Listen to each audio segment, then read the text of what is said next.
تو میں بھی یہ گزارش کروں گا کہ آپ اولاد کے حقوق قرآن و حدیث کی روشنی میں بیان فرمائیں۔ اللہ اکبر، اللہ اکبر۔ ناظرین مکرم، ہماری بڑی خوش نصیبی ہے کہ اللہ تبارک و تعالیٰ نے ہمیں وہ مبارک دین عطا فرمایا کہ جس دین کے حوالہ سے خود اللہ کا قرآن اعلان فرماتا ہے، فرمایا ان الدین عند اللہ الاسلام، فرمایا دنیا عالم میں جو دین اللہ کو پسند ہے اسی کا نام اسلام ہے۔ جب ہم اس اسلام کے دائرے میں رہ کر کے ہم اپنا محاسبہ کرتے ہیں نا، تو جب قرآن اور صاحب قرآن کی تعلیمات کے ساتھ وابستہ ہوتے ہیں تو ہماری بڑی رہنمائی ہوتی ہے، اس قدر رہنمائی ہوتی ہے واللہ العظیم دنیا بھی جنت نظیر ہو جاتی ہے، جنت تو پھر ہوتی جنت ہے جی، ہے جی۔ دیکھیے قرآن شریف کی ایک آیت میں اولاد کی تربیت کے حوالے سے ہدیہ ناظرین کرتا ہوں۔ اللہ کریم نے قرآن کریم میں ارشاد فرمایا یا ایھا الذین آمنوا، اے ایمان والو، قوا انفسکم و اہلیکم نارا، اللہ ارشاد فرماتا ہے اے ایمان والو خود بھی جہنم کی آگ سے بچو اور اپنے گھر والوں کو بھی جہنم کی آگ سے بچاؤ۔ ناظرین مکرم، ایک نقطہ جو ہے مجھے اور آپ کو ہمہ وقت اپنے ذہنوں میں یہ راسخ رکھنا ہوگا کہ اللہ تبارک و تعالیٰ نے جب ہمیں جہنم سے محفوظ رہنے کا ارشاد فرمایا اور اپنے گھر والوں کو جہنم سے محفوظ رکھنے کا حکم ارشاد فرمایا، تو جو خاص لوگ تھے نا وہ صحابہ نے ایمان تھے، اور اللہ نے ایمان والوں کو ہی ارشاد فرمایا ہے کہ ایمان والو تم جہنم سے بچنا اور اپنے اہل خانہ کو بھی جہنم سے بچانا۔ ایک جملہ محبت ہے، میں آپ حضرات کو تحفہ کرتے ہوئے آگے بڑھتا ہوں۔ یہ تو اللہ بھی پسند فرماتا ہے کہ مومن جہنم میں نہ جائیں، ہے جی، مومن جہنم میں نہ جائیں، اس لیے ارشاد فرمایا کہ ایمان والو تم خود بھی جہنم کی آگ سے بچو اور اپنے اہل خانہ کو بھی جہنم کی آگ سے بچاؤ۔ اب چونکہ خامد جو ہوتا ہے نا یہ گھر کا سربراہ ہوتا ہے، بلکہ حدیث میں یہاں تک آیا کہ خامد یہ گھر کا بادشاہ ہے اور اس کا گھر، اس کی اہلیہ، اس کے بچے، اس کے بیٹے، اس کی بیٹیاں، یہ اس کی رعایا ہے اور یہ اس رعایا کا بادشاہ ہے، اور کل قیامت کے دن اس سے اس کی رعایا کے بارے میں باز پرس ہوگی۔ اس کو بتانا پڑے گا میں نے بیٹے کی تربیت کس درجے میں کی ہے اور بیٹی کی تربیت میں نے کس درجے میں کی ہے۔ یہاں پر میں یہ بھی عرض کرتا چلا جاؤں کہ جہنم سے آزادی کا سب سے بڑا ذریعہ جو ہے نا صاحب ایمان کے لیے، ایمان لانے کے بعد سب سے بڑا جہنم سے آزادی کا ذریعہ وہ 5 وقتہ نماز ہے۔ تو اس نماز میں خامد کی ذمہ داری یہ ہے کہ وہ بیوی کو نمازی بنائے، اور پھر میاں اور بیوی کی یہ ذمہ داری ہے کہ وہ بچوں کو اور بچیوں کو نمازی بنائے۔ سبحان اللہ۔ ناظرین مکرم، ایک اور آیت کریمہ میرے ذہن میں آئی۔ اللہ کریم نے قرآن کریم میں ارشاد فرمایا انما اموالکم و اولادکم فتنہ، فرمایا تمہارے مال اور تمہاری اولاد یہ تمہارے لیے آزمائش ہے۔ آزمائش کیسے ہیں؟ اگر تو تم نے خیر کے ساتھ ان کی تعلیم و تربیت کا اہتمام کیا تو یہ تمہارے لیے خیر کا سبب ہوں گے، اور اگر تم نے خیر سے ہٹ کر ان کی تعلیم اور تربیت پر فوکس کیا تو پھر تمہارے لیے یہ خیر کا باعث نہیں بلکہ اس جہان میں بھی تمہارے لیے یہ نقصان کا باعث ہوں گے، اور قیامت کے دن بھی نقصان کا باعث ہوں گے۔ یہاں پر مجھے اولاد کی تربیت کے حوالہ سے ایک حضرت سیدنا عمر فاروق اعظم رضی اللہ تعالیٰ عنہ کے دور کا ایک بڑا حسین واقعہ یاد آ رہا ہے، ہدیہ ناظرین کرتا ہوں۔ سرکار عمر بن خطاب رضی اللہ تعالیٰ عنہ کا دربار دربار لگا ہوا تھا، تو ایک صاحب آئے تو آ کے کہنے لگے یا عمر، امیر المؤمنین آج مجھے میرے بیٹے نے مارا ہے، اور اتنا مارا ہے کہ مجھے اس نے زد و کوب کیا اور مجھے زخمی کر دیا، اور بڑے برے حالوں میں آپ تک پہنچا ہوں۔ سرکار عمر بن خطاب رضی اللہ تعالیٰ عنہ نے ارشاد فرمایا بھائی بلایا جائے اسے۔ اس کے بیٹے کو بلایا گیا۔ سرکار عمر ارشاد فرمانے لگے بھائی تجھے حیا نہیں آیا، تو نے اپنے باپ کو مارا ہے؟ تو کہنے لگا حضرت جی باپ کو میں کیوں نہ مارتا، اس کے معاملات ہی بڑے عجیب ہیں۔ سرکار عمر بن خطاب رضی اللہ عنہ نے فرمایا معاملات کیا ہیں؟ کیا اس نے تیرے حق پورے نہیں کیے؟ تو وہ نوجوان کہنے لگا اللہ، کیا میرے بھی حق ہیں؟ اچھا۔ تو سرکار عمر بن خطاب نے فرمایا ہاں ہاں تیرے حق ہیں۔ عرض کیا امیر المؤمنین ذرا ارشاد کیجئے وہ میرے حق کیا ہیں؟ تو سرکار عمر بن خطاب رضی اللہ تعالیٰ نے فرمایا تیرا پہلا حق یہ تھا کہ جب تو پیدا ہوا تھا نا تو جس بیوی سے یا جس ماں سے تو دنیا میں آیا ہے یہ اس ماں کا انتخاب کرتے ہوئے انتخاب اچھا کرتا تاکہ تجھے معاشرے میں اپنی ماں کی وجہ سے شرمندگی نہ اٹھانا پڑتی. عرض کیا حضور دوسرا؟ فرمایا دوسرا یہ تھا کہ تیرا نام جب رکھا گیا تھا تو یہ نام تیرا جو نا وہ بڑا اچھا نام رکھتا جو اسلام کے تقاضوں کو پورا کرتا ہوتا. ٹھیک حضور، یہ حضور اور بھی کوئی حق ہے؟ تو سرکار عمر بن خطاب رضی اللہ تعالیٰ نے ارشاد فرمایا ہاں تیرا اور بھی حق ہے کہ جب تو پڑھنے کی عمر کو پہنچا تو یہ تجھے قرآن کریم کی تعلیم دیتا. عرض کیا حضور اس کے علاوہ تو کوئی حق نہیں؟ فرمایا یہ تیرے حق تھے، کیا تیرے باپ نے پورے نہیں کیے؟ تو اب کہنے لگا امیر المؤمنین سنیے، آپ کہتے ہیں کہ اس نے جب میری ماں کا انتخاب کیا تو اچھا انتخاب کرتا، دیکھیے میرے باپ کا انتخاب دیکھیے، اس نے تو 400 درہم میں ایک لونڈی خریدی اور اس کے ساتھ جناب اس نے رات بسر کی اور میری پیدائش ہوئی. میں تو معاشرے میں سر اٹھانے کے قابل نہیں ہوں، اتنی شرمندگی ہے، میرے باپ نے میری ماں کا انتخاب ہی غلط کیا ہے. ٹھیک ہے، وہ والدین جو اولاد سے تو تقاضا کرتے ہیں کہ وہ ہمارے حقوق یا ہماری عزت و تکریم کرے، وہ ماں باپ ذرا توجہ فرمائے کہ ہم سے کہاں پہ مسٹیک ہو رہی ہے، ہم سے کہاں پہ غلطیاں ہو رہی ہیں.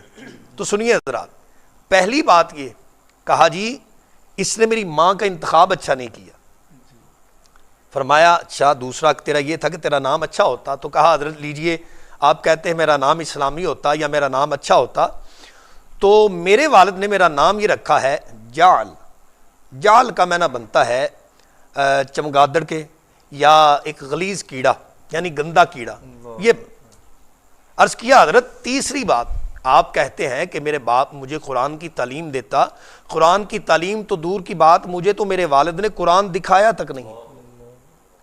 ناظرین مکرم، جب امام عادل و راشد غیظ المنافقین حضرت سیدنا عمر بن خطاب رضی اللہ تعالی عنہ نے جب اس نوجوان کی یہ بات سنی تو سرکار عمر اپنی مسند سے کھڑے ہو گئے اور پورے جلال کے ساتھ اس نوجوان کے باپ کو ارشاد فرمایا اٹھ اور میرے دربار سے دفع ہو جا، اس سے پہلے کہ عمر اس پر بھی حد عائد کرے اور تجھ پر بھی حد جاری فرما.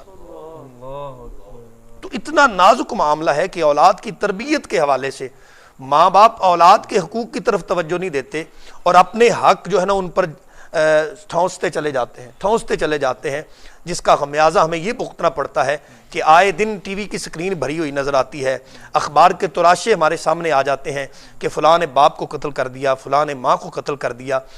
وہ حدیث شریف جو میں سابقہ گفتگو میں عرض کر چکا ہوں، ممکن ہی نہیں کہ آپ اپنی اولاد پر اپنے ان کے حقوق پورے کریں، جیسا سرکار نے فرمایا کہ جو چھوٹوں پر شفقت نہیں کرے گا اور جو چھوٹا بڑوں کا ادب نہیں کرے گا، آقا فرماتے میرا اس سے تعلق کوئی نہیں.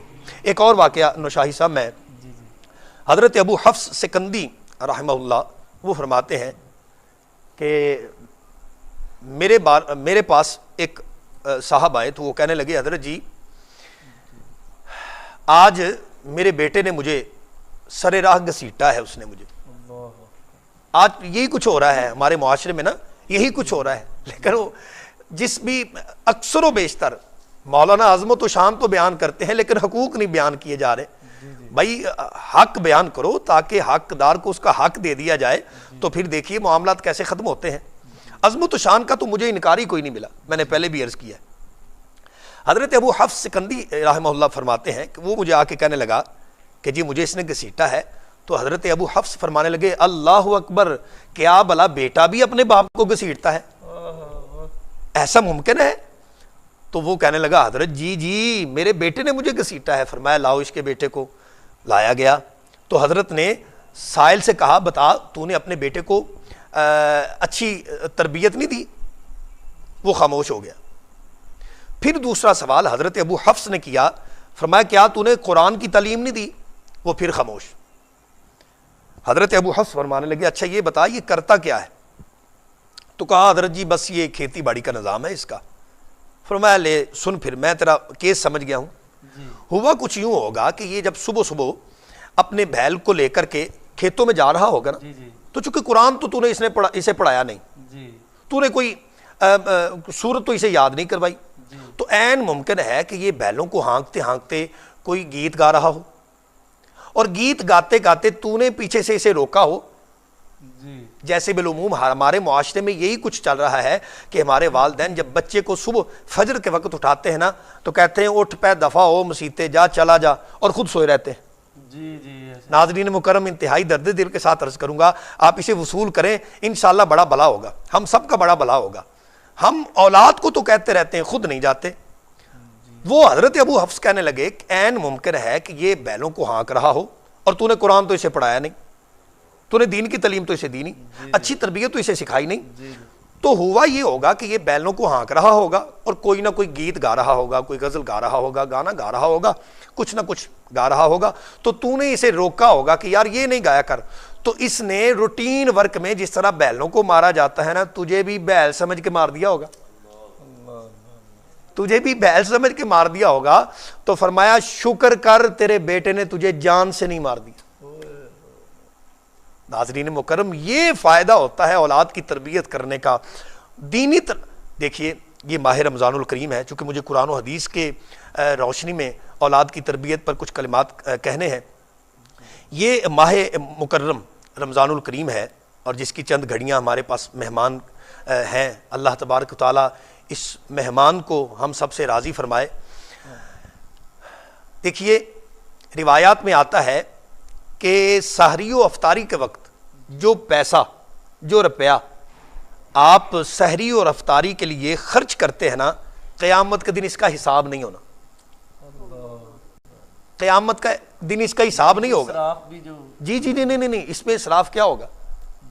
کبھی پھر موقع ملا نا، یہ اللہ اکبر سحری و افطاری، اللہ اللہ، قوم سمجھی نہیں ہے، کلندر شعور یاد آتے ہیں۔ اقبال نے فرمایا تھا، ارے اے نوجوان مسلم تدبر بھی کیا تو نے، وہ کیا گردوں ہے جس کا تو ہے ایک ٹوٹا ہوا تارا۔ یہ ساحل عظیم جس دن یہ میرے نبی پاک علیہ السلام کے غلام سحری و افطاری کو سمجھ گئے، میں یہ دعوے سے بات کرنے کے لیے تیار ہوں کہ یہ نبی پاک علیہ السلام کے غلام سارا سال ہی سحری و افطاری کیا کریں۔ خود نبی پاک علیہ السلام نے فرمایا، آقا کریم رؤوف الرحیم صلی اللہ علیہ وسلم ارشاد فرماتے ہیں، اگر لوگوں کو پتہ چل جائے، ضمناً ایک دو باتیں آ گئیں، پتہ چل جائے نا لوگوں کو کہ رمضان شریف کتنی عظمتوں والا اور کتنی شانوں والا مہینہ ہے، تو آقا کریم علیہ السلام فرماتے لوگ یہ تمنا کریں کاش سارا سال ہی رمضان ہو۔ اچھا جی، حدیث شریف ہے یہ۔ اچھا، جو بات میں نے عرض کرنی تھی، بچوں کی دینی تربیت اور دینی تعلیم کے حوالہ سے، یہ تو میں نے بات کی نا رمضان شریف کے حوالہ سے، احادیث میں آتا ہے کہ جو پیسہ بچے کی دینی نشو و نما اور دینی تعلیم و تربیت خرچ ہوگا، اللہ تبارک و تعالیٰ ایک ایک پیسے پر صدقے کا ثواب عطا فرماتا ہے۔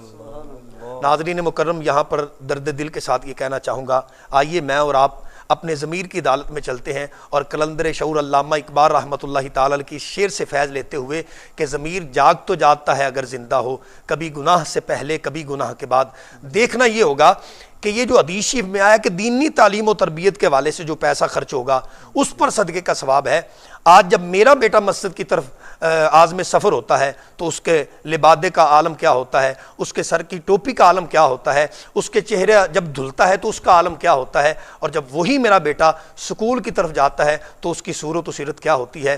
میں اس پر زیادہ کلام نہیں کرنا چاہوں گا، بس اتنا ہی کہنا چاہوں گا کہ ہے سوچنے کی بات، اسے بار بار سوچ۔